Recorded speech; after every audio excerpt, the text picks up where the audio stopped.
Admission पाई 2 दिन हेब राति स्कूल आगरे लंबा लाइन। बालेश्वर जिला खैरा ब्लॉक अड़ा हाईस्कूल आगरे 2 दिन धरी विलंबित राति छात्र छात्री अभिभावकों लंबा लाइन देखा मिली। एवं नवम श्रेणी में आडमिशन प्रक्रिया जारी रही। तेणु विद्यालय पक्षर प्रत्येक दिन 30 जन आडमिशन नेउछंती। तेणु अभिभावक माने निजर पिलांको आडमिशन पाई स्कूल आगे बसी विद्यालय उपरे 5टी पंचायतर पिला निर्भर करुछंती। प्रत्येक दिन 30 जन आडमिशन नेउथिबा बेले आ बड़का छात्र छात्री आडमिशन न करी फेरी जाउछंती। तेणु अभिभावक आ छात्र छात्री माने रातिरु लंबा लाइन देइछंती। खाली सेतिक नुहे, प्रत्येक पिलांको पिछा 300 टंका मध्य नेउथिबा नै अभिभावक माने अभियोग करिछंती। उपरिस्थ अधिकारी एथिप्रति दृष्टि देबाको अंचलवासी दाबी करिछंती।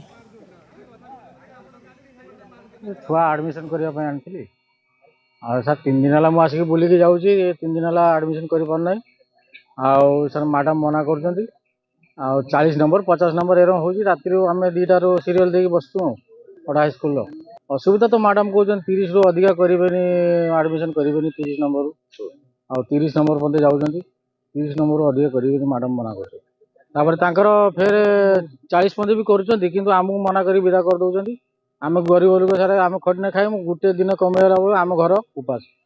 मु प्रथम दिन देखली जे लाइन लगुच कहीं पिला बेसी बढ़ुं द्वितीय दिन मुझे निजे लाइन रे आसी रही राति 3:30 आसिक पहुँचली मो सीरियल नंबर 15 पहुँचला आस्ते आस्ते संख्या 52 गोटे पिला स्कूल रे पिओन लेट आसले सार प्रथम आसले पिओन लेट आसले से झगड़ा भी है आम शुणा पाऊँ 160 भली अच्छी किंतु एम स्कूल 128 पिला थे ओडा पिला जो पिला संख्या बढ़ुची बाहर पिला नौ से पाखिया पिला आसिक आम कौन कर राति आसिक लाइन दौर केमती आम स्कूल पिला भर्ती हो जातु हेल्ले कौन हम आम जो सीरियल 15 रोचे आमको केमती 35 40 को टपा हो लास्ट मना कर दूसरे आम नबुनी आम टाइम हो गलानी।